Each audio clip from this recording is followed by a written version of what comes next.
Okay, we're back with Bob. Bobby, my cameraman. I'm just overlooking at Bob's Sarge report, what he's been doing. He's been doing some good activity, but one of the things I'm noticing is where he's going. Beverly Center, Melrose. For those of you not in LA, these are kind of hip, trendy places where chicks go to go. You know, Bob, I would really, first of all, and you're working with a wingman. My encouragement to you is don't work, for you personally, this is not for anyone else. This is the advice I'm custom designing for Bob. Do not have a wingman. I want you, wingmen get in the way during daytime. You don't need a wingman for day game. I want you to focus on sergeant alone during the day, and I want you to get good at just 2 venues. Don't try to, 2 approaches, 2 venues, no more than that. Do you understand?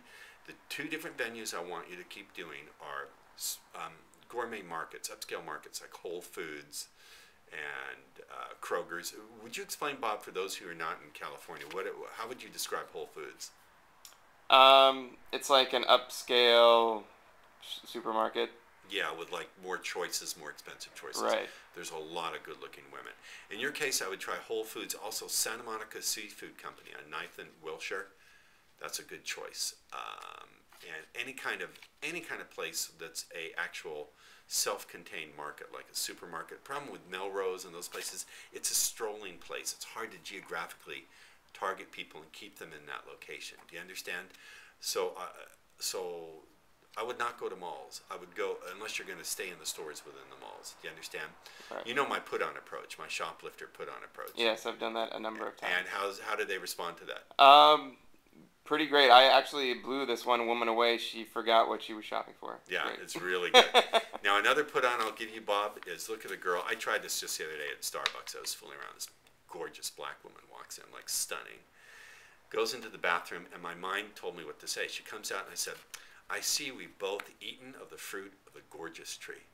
She laughed. She said, what? I said, the gorgeous tree.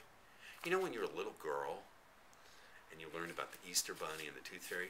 Didn't they teach you about the gorgeous tree?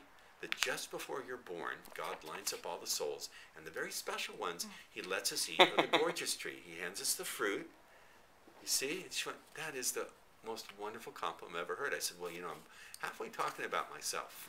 And then we started talking. I said, look, you know, I'm sorry I'm taken, but I just had to try that out on you. You understand? Get off this other methods that say you don't compliment women. Well, if you do it in a funny way where it's implied without actually saying, I didn't say you're so gorgeous I had to meet you. I implied it in a fun and clever way. All right?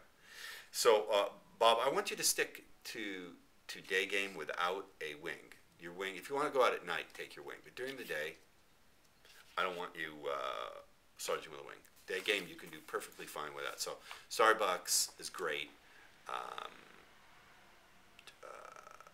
Do you understand where I'm driving at as far as the locations I want you to try? Right. Panera Bread Company, all those various different places are loaded with girls.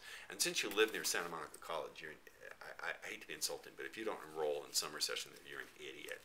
There are 300 Swedish students there alone. And, you know, so come on, Bob. Smarten up. Okay? All right, press the red button. You can stop that.